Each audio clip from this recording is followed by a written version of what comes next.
मैं आप मीडिया के माध्यम से सरकार को सचेत करना चाहता हूं कि इस बार जब तक हमारी मांगें पूरी नहीं होगी हम लोग हड़ताल पर जमे रहेंगे।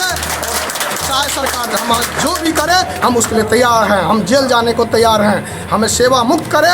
लेकिन यह बहरी सुनी सरकार जब मेरे चरणबद्ध कार्यक्रम पर भी वह कुछ सुनने को तैयार नहीं हुआ, तब हम लोग लाचार होके सरकार को अल्टीमेटम दे दिया जो मैं 12/12/23 से स्ट्राइक अनिश्चितकालीन हड़ताल पर जा रहा हूँ। अभी हम पहुँचे हैं सुपौल जिले अंतर्गत भपटियाही गांव में, जहां विश्वनाथ इंटर महाविद्यालय भपटियाही बाजार के प्रांगण में अखिल भारतीय ग्रामीण डाक सेवक संघ की कार्यकारिणी की बैठक चल रही है।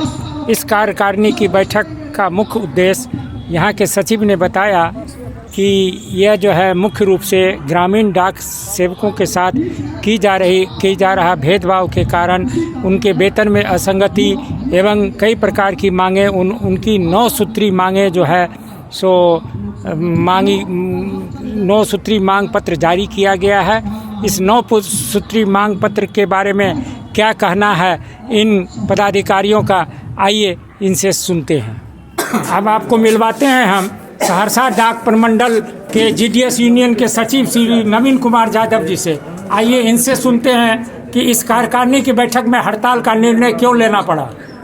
हम लोगों का लंबित जो मांग है 1/1/16 से ही हम लोगों का बहुत सारे लंबित मांग है जो आज तक सरकार आश्वासन ही देते आए हैं और वो मांग हमारी पूरा नहीं कर रहे। इसलिए केंद्रीय आह्वान पर हमारा 12/12/2023 से अनिश्चितकालीन हड़ताल हमारा होने जा रहा, जिसके चलते हमारे कार्यकारिणी के यहाँ बैठक बुलाया गया कि हम सहरसा प्रमंडल के सभी तमाम जीडीएस से आग्रह करेंगे कि आप इस 12/12/2023 के अनिश्चितकालीन हड़ताल में आप पूर्ण सहयोग दें और पूर्ण रूप से हड़ताल करें ताकि सरकार की नींद खुल सके। यह कार्यकारिणी की अहम बैठक 12/12/2023 से अनिश्चितकालीन हड़ताल जो समूचे देश में लगभग 3 लाख ग्रामीण डाक सेवक करने जा रहे हैं, उसी को हम लोग पूरा ताकत से और जब तक हमारी मांग पूरी नहीं हो जाती है तब तक जारी रखने के लिए बुलाया गया है। साथ ही सरकार ने हम लोगों के साथ छल किया है, हमको बराबर आश्वासन दिया है कि आपकी कमलेश चंद्रा की सापेक्षिक रिपोर्ट हम जल्द लागू करेंगे, जिसको 7 साल गुजर जाने के बाद भी अभी तक लागू नहीं किया है। और हमारी पहली मांग है कि हमको सिविल सर्वेंट का दर्जा दो। अगर हमें सिविल सर्वेंट का दर्जा दिया गया तो हमें सभी लाभ मिल सकेंगे। इसलिए सुप्रीम कोर्ट का 1977 में भी जजमेंट है जो आज तक लागू नहीं हुआ है। मैं आप मीडिया के माध्यम से सरकार को सचेत करना चाहता हूं कि इस बार जब तक हमारी मांगें पूरी नहीं होगी हम लोग हड़ताल पर जमे रहेंगे। चाहे सरकार हम जो भी करे हम उसके लिए तैयार हैं, हम जेल जाने को तैयार हैं, हमें सेवा मुक्त करे हमको मंजूर है। लेकिन ये ज़िंदगी हमको जीना मुश्किल है, चूँकि हम 2 बच्चे को ठीक से पढ़ा नहीं पाते, हमारे अल्प वेतन भोगी हम हैं। अब मैं आपको मिलाता हूँ सहरसा जीडीएस यूनियन के उपाध्यक्ष श्री ताराकांत ठाकुर जी से। ये हड़ताल 12/12/2023 से जो हमारे केंद्रीय नेतृत्व के आह्वान पर होने जा रहा है, उसी के सापेक्ष में आज की कार्यकारिणी की ये अहम बैठक है। और इस अहम बैठक में 2016 में हम लोगों के सेवा काल के लिए एक कमेटी बनाई गई थी भारत सरकार के द्वारा, कमलेश चंद्रा कमेटी। उन्होंने अपना रिपोर्ट नवंबर 2016 में सबमिट किया और उसमें जो हम लोगों के लिए रिकमेंड किया गया था उसका अंशतः कुछ भाग नगण्य वो हम लोगों को दिया गया।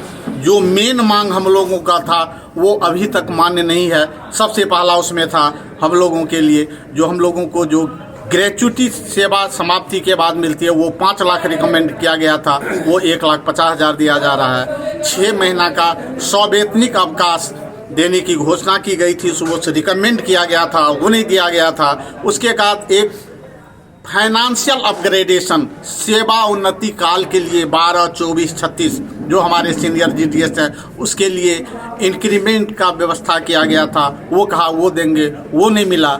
तो मेन जो उस कमेटी के अंदर में हम लोगों के लिए जो दिया गया था जो ये चीज़ होना चाहिए वो अभी तक हम लोगों को कुछ नहीं मिला है। अब मैं आपको मिलाता हूँ बिहार सर्किल जीडीएस यूनियन के कार्यकारी अध्यक्ष श्री चंचल कुमार यादव जी से। मैं इनसे जानना चाहता हूँ कि यह हड़ताल की नौबत क्यों आगे आई है।